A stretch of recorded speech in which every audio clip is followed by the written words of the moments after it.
bonjour, bienvenue sur le 6e Salon des Solidarités pour cette rencontre avec ce nouveau duo association-entreprise autour du thème du mécénat de compétences.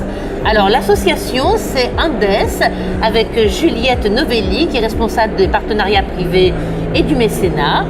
Et la société, c'est Devoteam avec Thibaut Taquet qui est consultant en management. On va peut-être commencer par l'association. Juliette, expliquez-nous un petit peu ce que c'est que Andes.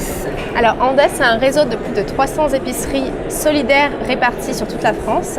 Donc des épiceries solidaires sont des endroits où des magasins en libre-service où les personnes en situation de fragilité économique, en moyenne moins de 5 € par jour et par personne, peuvent faire leurs courses moyennant un paiement à peu près entre 10 et 30% du prix marchand. Et il y a de nombreuses épiceries solidaires en France ? Oui, il y a plus de 300 épiceries solidaires adhérentes au réseau Andes en France. Et les bénéficiaires, à peu près, ils tournent autour de… Alors, il y a à peu près plus de 150 000 bénéficiaires uniques.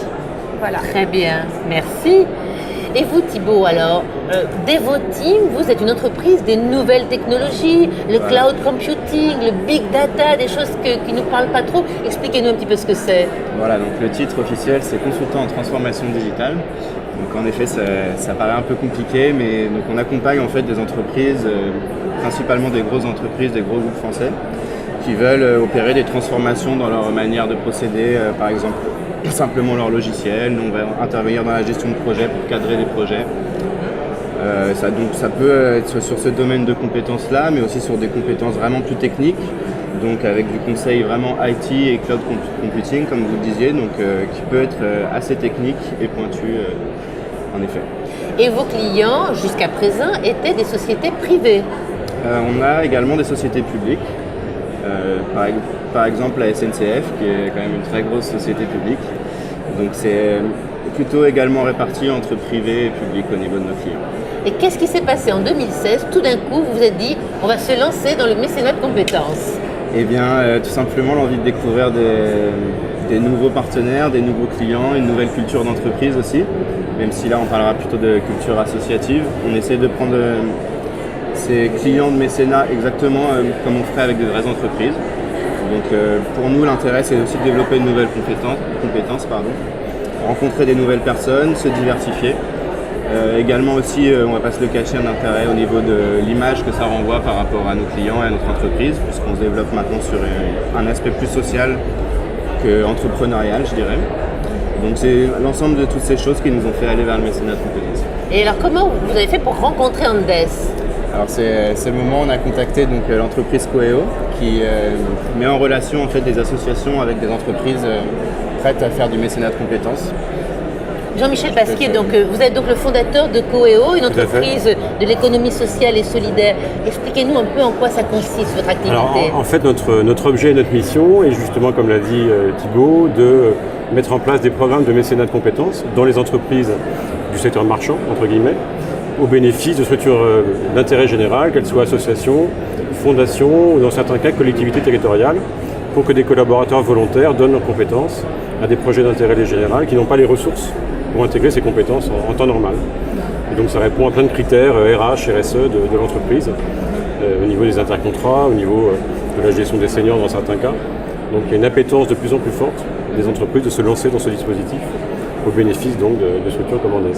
Alors comment ça se passe concrètement ? Devoteam vient vous voir, il veut faire du mécénat de compétences. Voilà, donc nous on intervient très en amont pour délimiter un petit peu les thèmes d'activité, le format des missions, la durée, l'encadrement des missions, les outils qu'on va mettre en place en termes de communication, en termes de sourcing, en termes de montée d'informations, de descente d'informations et de cadrage des missions pour que tout se passe le mieux possible par rapport aux besoins réels de l'association et par rapport effectivement aux compétences réelles du collaborateur, sachant que le collaborateur peut offrir ses compétences professionnelles mais aussi personnelles.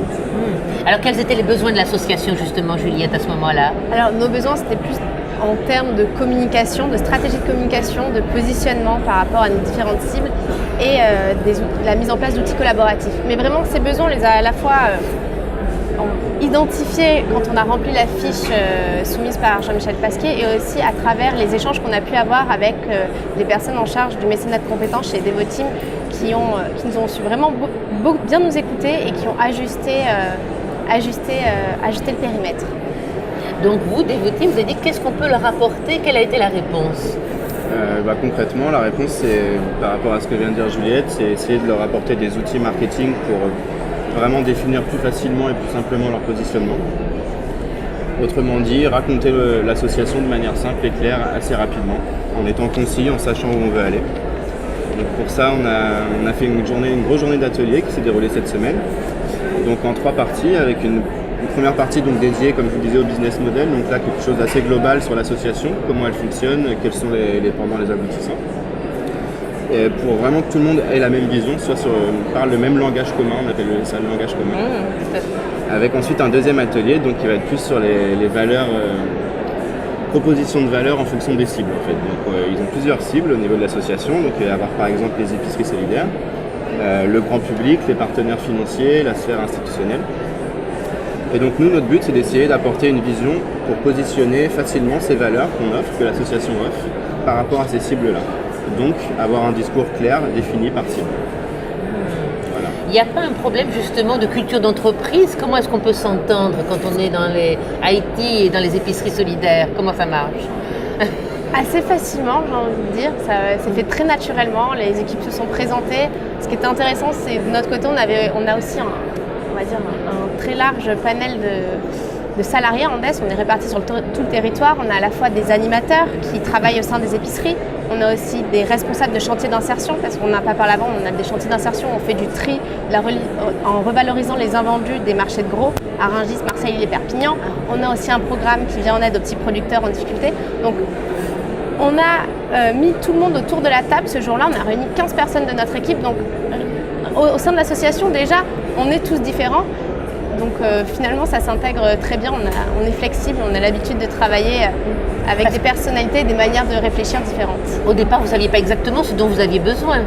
Exactement, non. On l'a défini ensemble, guidé par Devoteam, qui a 4 consultants qui ont joué le rôle de facilitateurs tout au long de la journée d'atelier.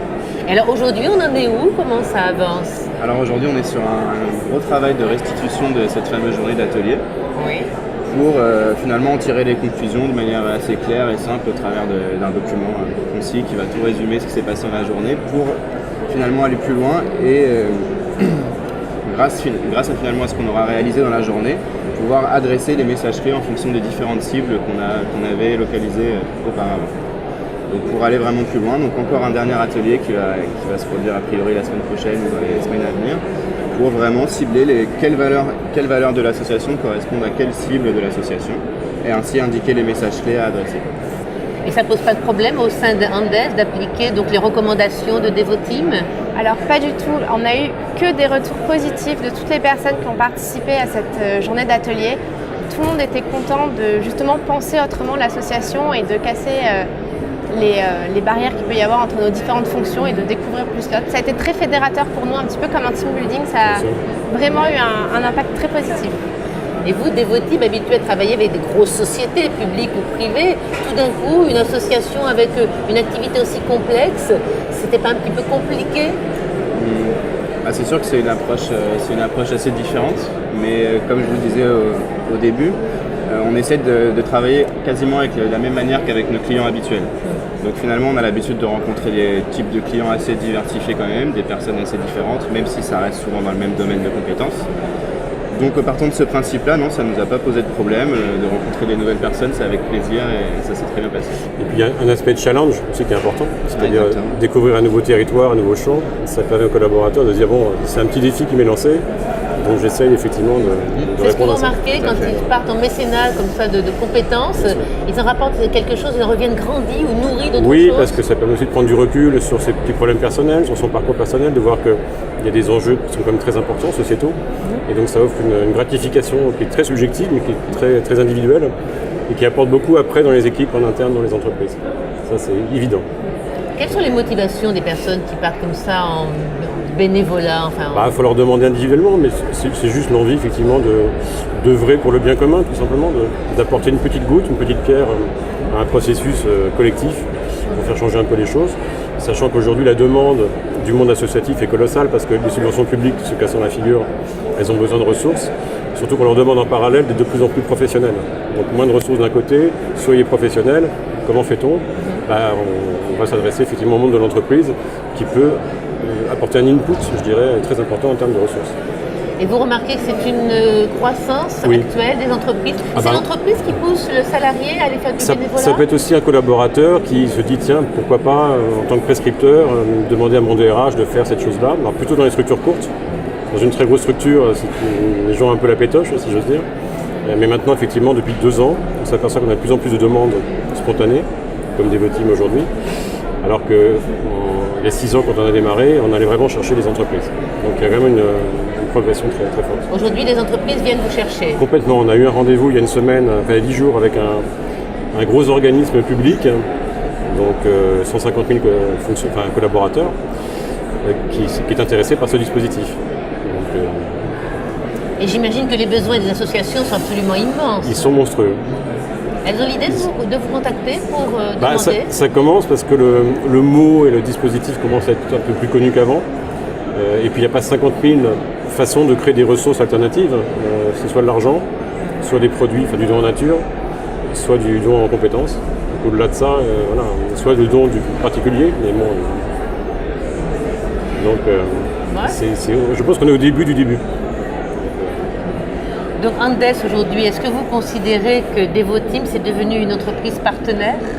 Oui, je pense qu'on peut le dire, après avoir si Devoteam va être partenaire avec nous, mais je pense qu'on peut le dire. Et c'est vrai qu'on a eu un très bon contact avec les consultants. Par exemple, on va faire une journée partenaire dans le courant du mois de juin et ils seront bien évidemment conviés. Et on est heureux de partager aussi le quotidien d'Andes avec eux et d'avoir leur avis, parce que les consultants voient beaucoup de structures différentes.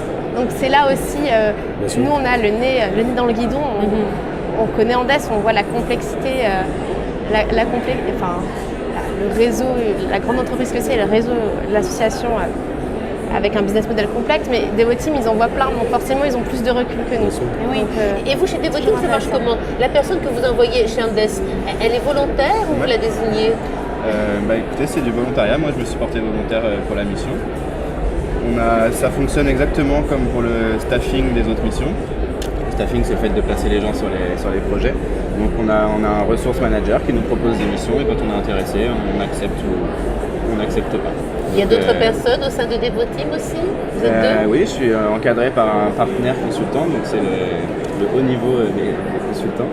Donc qui m'a aidé un petit peu à organiser tout ça, qui était là en animateur de la journée d'atelier. Donc lui qui a plus l'habitude que moi de ce type d'atelier aussi, donc c'est bien d'être encadré aussi pour moi. Et donc oui, comme je vous disais, c'est vraiment du volontariat. Moi je me suis porté directement volontaire puisque c'est une mission qui m'intéressait, c'est du marketing, c'est du vrai marketing pour le coup. C'est très concret et un aspect social qui m'intéresse également. Le volontariat fait la force de la mécanique, parce que si c'était imposé en disant toi tu vas faire ça perd son sens. Voilà. C'est pour ça qu'on a des gens motivés, parce que c'est volontaire, c'est ça qui est magnifique. Exactement. Il y a ça, puis petite parenthèse, on peut vraiment faire des missions qui durent 3 heures. Nous on a eu deux extrêmes, une mission qui a duré 3 heures, quelqu'un a apporté une compétence aussi de compte à gestion à une association, et puis à l'autre extrême, une mission de 12 mois d'un collaborateur qui voulait prendre du champ, en accord avec son directeur, qui est parti 12 mois dans une assoce. Donc autant vous dire que quand on a proposé un collaborateur 12 mois, on a eu quelques assos c'est bien de la part de la société candidates. de faire ça, donc. Et c'est lui, collaborateur, qui a choisi l'association. Très bien. Wow. Donc il y a vraiment un spectre énorme et c'est bon à savoir, c'est très flexible. Donc on a l'impression que votre duo, il est parti pour marcher pendant un certain temps. Écoutez, on ne sait pas encore comment va se dérouler la suite. Il y a d'autres projets? Il n'y a pas encore d'autres projets définis. Après, ça dépend pas de moi évidemment. On aimerait pouvoir continuer dans cette voie-là et aller encore plus loin dans le dispositif pour améliorer leur positionnement marketing et pourquoi pas aller encore plus loin. Alors, ce qui est intéressant sur Devoteam, c'est pas parce qu'il est là, mais on a pris contact avec eux début 2016, fin 2015, début 2016. Et les premiers embryons de mission ont commencé à être mis en place en mars-avril. Ce qui est quand même très très rapide comme cycle, surtout pour une boîte assez importante. Et donc ça prouve que quand le management et quand les collaborateurs ont envie, voilà, il n'y a pas de... Donc on sent que Devoteam est motivé, réagit très vite. On sent que le Complètement. client, entre Complètement. guillemets, est tout à fait satisfait, Complètement. que l'association a envie de continuer aussi. Voilà. Donc, À partir du moment où les besoins sont clairement exprimés, clairement définis et clairement cadrés, parce que voilà, il faut cadrer les choses. Il faut que le temps dédié du collaborateur corresponde à une faisabilité du besoin exprimé. Les choses se passent normalement bien, parce qu'encore une fois, les gens sont volontaires, donc ils veulent. Hein Donc, donc longue vie à votre partenariat et c'est Merci. un très joli duo. Merci. Merci beaucoup.